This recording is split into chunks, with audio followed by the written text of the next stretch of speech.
ஏன் சார் போங்க சார், போனீங்களே அஜித்துக்கு, அஜித் மரணத்துக்கு போயிட்டு அங்க போயிட்டு ஒரு சீன் ஒண்ணு போட்டீங்களா, வாங்க. ஒரு லவ் பண்ண ஒரு குற்றத்துக்கு குற்றமா, லவ் பண்றது குற்றமா?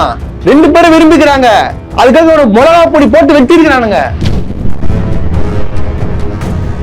இந்த பையன் செஞ்சது நல்லது, இவன் வந்து ஒரு மிகப்பெரிய ஒரு மாவீரன், இவன் எவ்வளவு பெரிய அத்லெட் தெரியுமா, அது தெரியுமா, இது தெரியுமான்னு சொல்லிட்டு இவனை பத்தி பெருமையா போடுறாங்க. அப்புறம் பார்த்தா ஒரு போட்டோ ஒண்ணு வருது. ஏன் இந்த ஆணவ கொலை எல்லாம் விஷயத்துல தலையிட மாட்டீங்களா சார்? ஏன் தலையிட மாட்டீங்க? ஏன் அந்த சமூகத்துல ஓட்டு போட மாட்டாங்கன்னு சொல்லிட்டு அந்த ஓட்டுக்காக வந்து இன்னும் குரல் கொடுக்காம இருக்கிறீங்க? இவர் பேர் ஹரி நாடார். இவர் வந்து என்ன பேசுறாருன்னா, எதுக்கு இது மாதிரி எல்லாம் காதல் பண்ணிக்கிறீங்க? ஆனா இவர் ரொம்ப நல்லவர் இல்ல, இவர் வந்து ஒரே பொண்ணோட தான் வாழ்ந்துட்டு இருக்காருல்ல இவரு.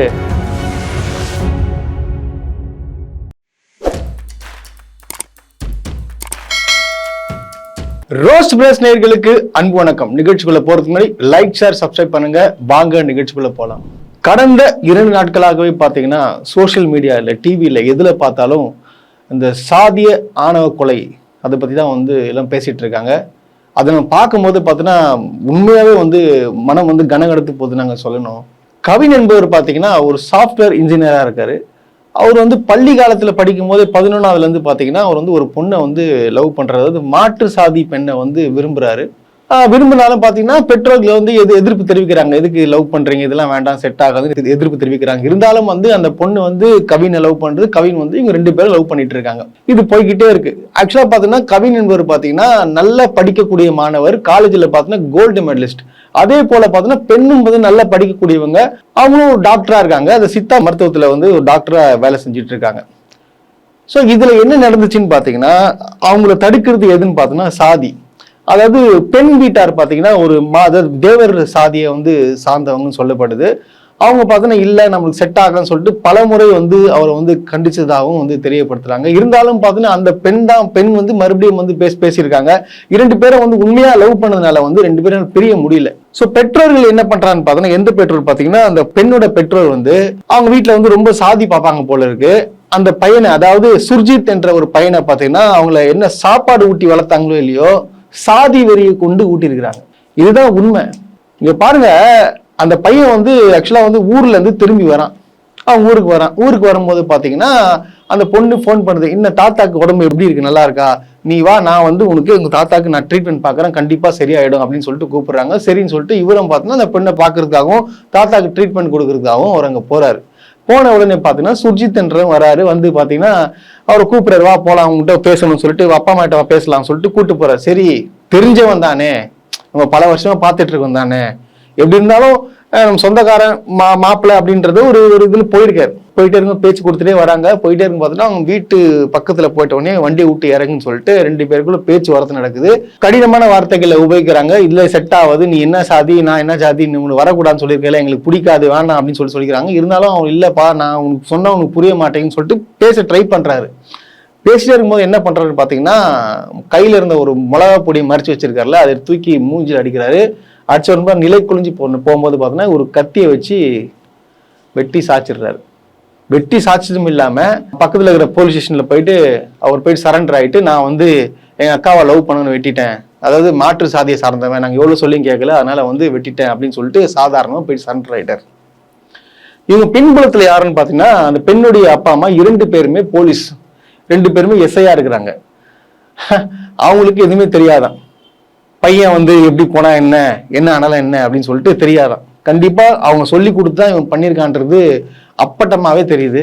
ஒரு போலீஸ் இருக்கிறாங்க, அதாவது மக்களை காக்கக்கூடியவர்கள், அவங்க எந்த பாகுபாடும் இன்றி மக்களை காக்கக்கூடியவர்கள். இவங்களே இப்படி பண்ணலாமா அப்படின்ற ஒரு கேள்விதான் எழும்புது. சரி, இந்த விஷயத்துக்கே இப்படி பண்றாங்கன்னா இவங்க இருந்த காவல் நிலையத்துல வந்து ஏகப்பட்ட குற்றச்சாட்டுகள் வந்துட்டு இருக்கும். அதாவது பார்த்தீங்கன்னா ஏகப்பட்ட புகார்கள் கொடுத்துருப்பாங்க இந்த மாதிரி ஆக்ஷன் எடுக்க சொல்லி. இவங்க சாதியை பார்த்து வந்து எத்தனை பேர் வந்து விழிச்சிருப்பாங்க, இல்ல கேஸ் போடாம அமைச்சிருப்பாங்க. ஸோ இந்த விஷயத்துல எப்படி நடந்துக்கிறாங்கன்னா, காவல்துறையில வந்து பணி செய்யும் போது இந்த மாதிரி சாதி பார்த்து எத்தனை குற்றவாளிகளை தப்பி விட்டு இருப்பாங்க.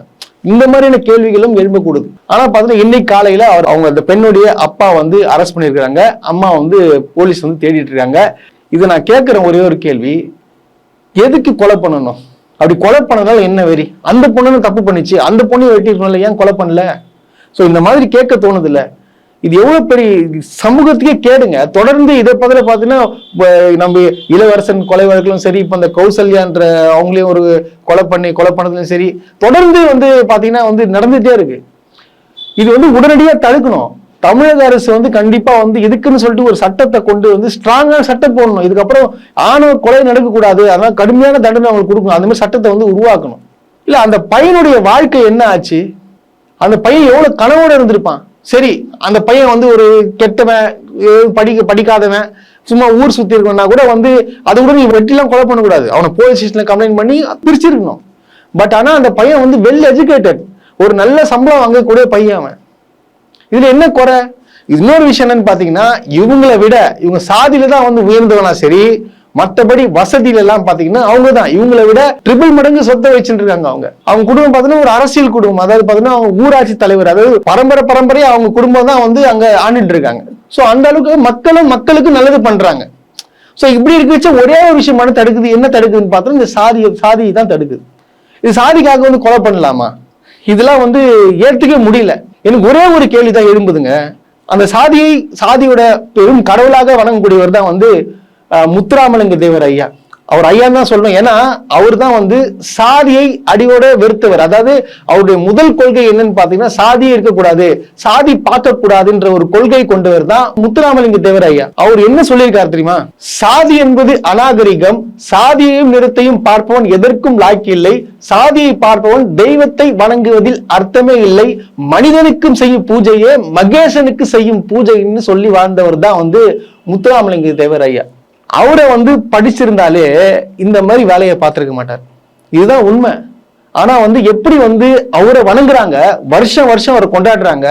ஆனா அவருடைய கொள்கை கோட்பாட்டை ஏன் கடைபிடிக்கலன்றது ஒரு மிகப்பெரிய கேள்விக்குறி. எனக்கு இது இன்னொரு விஷயம் என்னன்னு பாத்தீங்கன்னா, இந்த சமூகத்தை சார்ந்தவர்கள் பார்த்து நிறைய வீடியோ போடுறாங்க. என்ன போடுறாங்கன்னா, இவன் பண்ணது தப்பு, இவன் எப்படி கொலை பண்ணலாம், அதுவும் இந்த சமூகத்துல இருந்துன்னு அவன் எப்படி பண்ணலாம்னு சொல்லிட்டு நிறைய பேர் அந்த பையன் மேல கேள்வி எழுப்புறாங்க. இது ஒரு பக்கம் இருக்குன்னு பார்த்தா, சோசியல் மீடியால திறந்தாலே சிலர் என்ன பண்றாங்கன்னா, அந்த உண்மை சாதிய வன்மத்தை காட்டும் விதமாக இந்த பையன் செஞ்சது நல்லது, இவன் ஒரு மிகப்பெரிய ஒரு மாவீரன், இவன் எவ்வளவு பெரிய அத்லெட் தெரியுமா, அது தெரியுமா, இது தெரியுமான்னு சொல்லிட்டு இவனை பத்தி பெருமையா போடுறாங்க. அப்புறம் பார்த்தா ஒரு போட்டோ வருது. அது என்ன போட்டோன்னு பாருங்க, நீங்க பாருங்க அந்த போட்டோவை. அதுல பாத்தீங்கன்னா எல்லா இடத்திலும் அந்த பையன் வீச்சர் ரோல் வச்சு நிக்கிறான். இந்த பையனுடைய வாழ்க்கைய டோட்டலா அழிச்சது யாருன்னு பாத்தீங்கன்னா பெற்றோர் ஊட்டி வளர்த்துருக்காங்க. சாதியை ஊட்டி டேய் நம்ம சாதி தான் பெருசு, இந்த மாதிரி யார் வந்தாலும் விடக்கூடாது, இந்த பொண்ணு அவ்வளவு பெரிய இதுவா இருக்கு, நீ உங்க பொண்ணு எதுக்கு ஒண்ணுமே பண்ணவே இல்லை நீங்க, இது என்னங்க அது? அந்த பையன் மட்டும் சாகணும், உங்க பொண்ணு மட்டும் வேற ஒரு பையனை போயிட்டு கல்யாணம் பண்ணிக்கணுமா? இது எந்த வகையில ஏற்றக்கூடியது? இதெல்லாம் நியாயம் இல்ல. இது அவன் ஒரு நல்ல பையன். அவனை அந்த பையனோட வீடியோஸ்லாம் நான் பார்த்தேன். அந்த பையனை பார்க்கும்போது தெரியுது அந்த பையனுக்கு எந்த கெட்ட பழக்கம் இல்லாத மாதிரி தெரியுது, நல்ல பையன் தான் தெரியுது. சரி, உங்களுக்கு பிடிக்கலையா, உங்க பொண்ணை கண்டிச்சு வைக்கணும், அதை விட்டு இன்னொருத்தனை வர வச்சு கொலை பண்றது இது எப்பாற்பட்ட ஒரு கேவலமான விஷயம். அதே போல மாவீரன்றான், அவன் மூஞ்சில மிளகாத்தூள் போட்டு ஒருத்தனை வெட்டுறான், அவன் எப்படி மாவீரனா இருப்பான்? இது என்னங்க இது? கொலை பண்றதுதான் இதுவா? இது பேர் கொலை பண்ண மாவீரனா? அப்ப சாதி வெறி அப்படியே கொந்தளிக்குதா? அப்படி அது இருக்கக்கூடாது. இது உங்க தேவரையை ஒத்துப்பாரா? இது எப்படி ஏத்துக்க முடியுதுன்னு சொல்லிட்டு எனக்கு ஒண்ணுமே புரியலங்க. ஆனா இந்த சமூக வலைத்தளத்துல எவ்வளவு கேவலமா போடுறானுங்க. அதே போல பார்த்தா இந்த பையன் ஐடில ஒர்க் பண்றான். அங்க இருக்கிற பொண்ணும் கூட, சில பெண்கள் கூட உட்காந்து பேசிட்டு இருக்கான். இதை என்ன பண்றாங்க பாருங்க, இந்த கெட்ட பையன் ஒரு பிளே பாயின்னு சொல்லிட்டு இந்த மாதிரி ஒரு திசை திருப்புறானுங்க. இது ஒரு முக்கியமான விஷயம் என்ன தெரியுமா? எல்லா அரசியல் தலைவர்களும் போயிட்டு இந்த வீட்டுக்கு போய் பார்த்திருக்கிறாங்க. இதுக்கு கடும் கண்டனத்தை தெரிவிச்சிருக்கிறாங்க. ஆனா ஒருத்தர் மட்டும் இப்ப வரைக்கும் வாயை திறக்கல. அது யாருன்னு கண்டுபிடிக்க பார்க்கலாம். அவர் வேறுமே இல்லைங்க, உங்கள் விஜய். ஏன் இந்த ஆணவ கொலை எல்லாம் விஷயத்துல தலையிட மாட்டீங்களா சார்? ஏன் தலையிட மாட்டீங்க? ஏன் அந்த சமூகத்துல ஓட்டு போட மாட்டாங்கன்னு சொல்லிட்டு அந்த ஓட்டுக்காக இன்னும் குரல் கொடுக்காம இருக்கிறீங்க? இதுக்கு திமுகவை குறை சொல்ல முடியாது, அதனால போயிட்டு அரசியல் பண்ண முடியாது. இப்ப நம்ம போயிட்டு அங்க உள்ள போயிட்டு இவங்களுக்கு ஆறுதல் சொன்னா அந்த சமூகத்துல ஓட்டு போட மாட்டாங்க. சோ அதனால சைலண்டா இருக்கிறீங்க. அதானே sir Vijay sir? Vijay sir சொல்லுங்க சார். ஒரு ட்வீட்டையும் காணுமே சார். தெரிவிங்க சார், இந்த பையனுக்கு ஆதரவு தெரிவிங்க. இந்த பையன் என்ன தப்பு பண்ணிட்டான்? ஏன் வாயை திறக்க மாட்டீங்க? இவர் மட்டும் இல்ல, இவன் இருக்கிற கட்சிக்காரனுங்க எல்லாமே ட்வீட் போடுறானுங்க, போஸ்ட் போடுறானுங்க, கமெண்ட் போடுறானுங்க. எதுக்கு? இந்த பையனை திட்டி. அதாவது ஒருத்தன் போட்டிருக்கான், டிவிக்கு கட்சியை சார்ந்த ஒரு நிர்வாகி, அவன் என்ன போட்டிருக்கான்னு பாத்தீங்கன்னா, இல்ல இவனு பிரேக்கப் ஆயிருக்கும், போட்டோ கிட்ட எல்லாம் வச்சு மிரட்டிருப்பான், அதனால போட்டானுங்க அப்படின்னு சொல்லிட்டு ஒரு திசை திருப்புறானுங்க. அப்ப எந்த அளவுக்கு ஒரு இந்த எந்த அளவு ஒரு கேவலமா இருக்கிறாங்க பாருங்க உங்க கட்சியில.